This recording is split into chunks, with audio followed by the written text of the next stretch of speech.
This to Tony was, the marsh was his cathedral. He joined in 1990, and the Teal Club was his everything.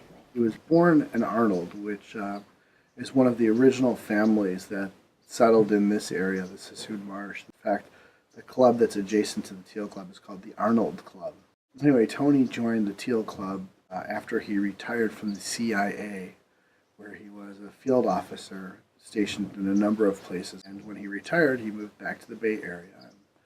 One of his passions was duck hunting. He joined the Teal Club and was an avid hunter. He would come out here often. In addition to being an avid hunter, he was also an author, and he wrote 2 books about both the Teal Club and the Sassoon Marsh.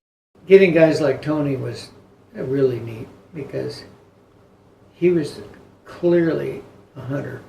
We found excuses to be up here more than most. I had a friend named Barney Berlenbach. Somebody told him about the Teal Club.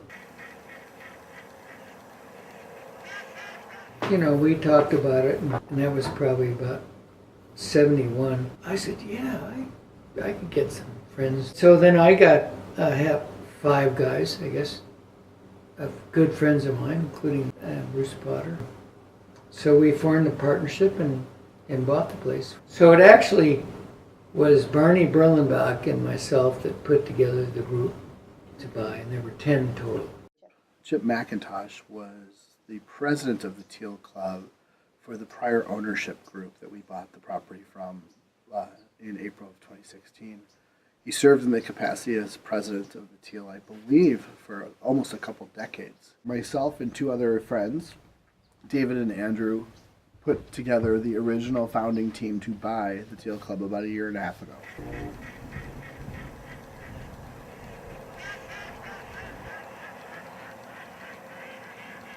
I'd never actually hunted in the Sassoon Marsh before. I was certainly aware of it and its history in California, but I actually was reading an article in Cal Waterfowl magazine when I sort of bumped into the fact that the Teal Club was for sale, and it seemed unlikely that would be the case, but I should at least figure out whether it was true or not.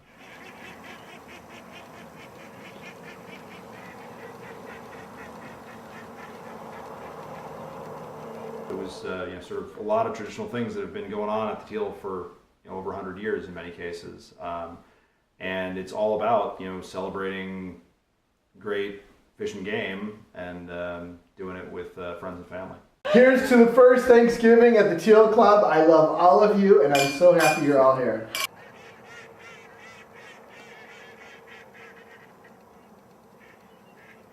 So when Buddy and David and I first actually walked into the clubhouse, deciding that this was something we should look at, it was a truly once-in-a-lifetime opportunity. This club has been around since the 1870s in one form or another, and when we saw what we were getting involved in, it was a little daunting.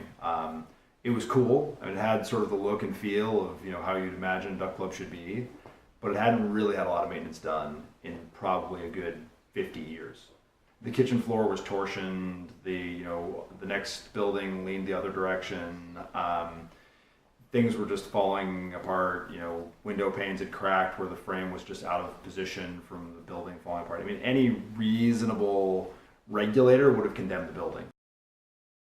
We immediately began a process of remodeling the Teal Club. At first we thought we'd tear it down, and then we learned that we weren't allowed to do that because it's an old, rather historic building. We embarked on rehabilitating it, and the first thing we did was we put large steel girders underneath the entire structure, and we lifted it up about 5 feet. And the remodel essentially was all designed to make it look and feel like it used to be, which is an old, beautiful wood ship. Damien Cabral is our caretaker. He lives on the property with his wife, Linda, and he takes care of the property. He's been here for many years, and before him, his grandfather was the caretaker for many years. And we like to refer to Damien as MacGyver because he can fix literally anything. So I started working, I think in summer 1980, and been here ever since, which is about 37 years.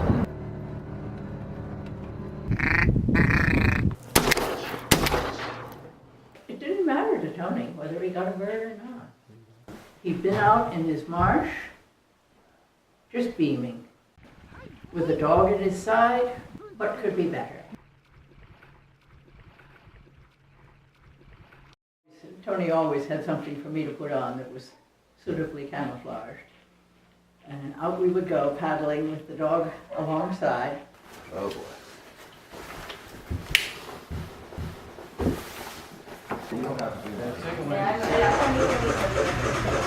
Thank you.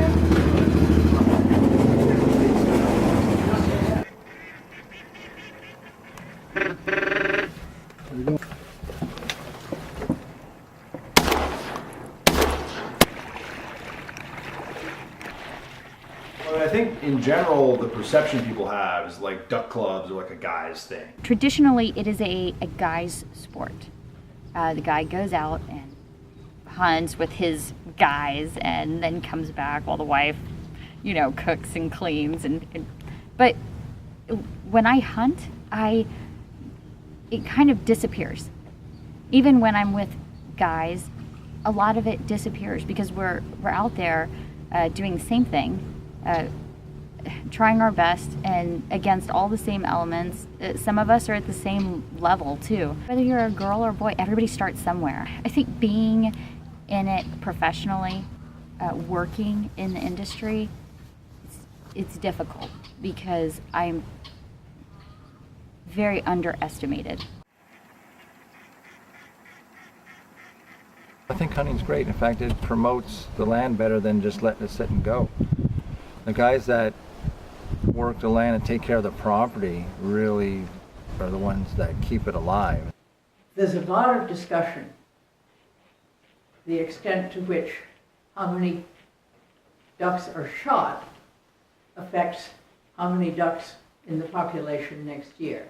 Hunters as a group have actually really pioneered the most successful model of conservation that we have anywhere in the world today. So the North American model of conservation, which is all about hunters paying for the conservation of the quarry they hunt, is the origin of all 50 states' fish and game departments, and now it's part of Fish and Wildlife here in California. It's the origin of the funding that pays for all of those services to do conservation. That's all paid for by the duck stamp, which is again basically a fee that every duck hunter pays, $25 a year on the current stamp prices, and have been doing for 50 or 75 years. There's no question that the waterfowl population is in the best shape it's been in anybody's lifetime. We have about 50 million ducks in the 4 flyways in North America right now, which is the largest number since counts started in 1950. So the whole Sassoon Marsh, where we're located on the west side of the marsh in Solano County, has been preserved under the 1977 Sassoon Marsh Preservation Act. So we're actually required to maintain our 500 acres plus of property for the benefit of waterfowl by law.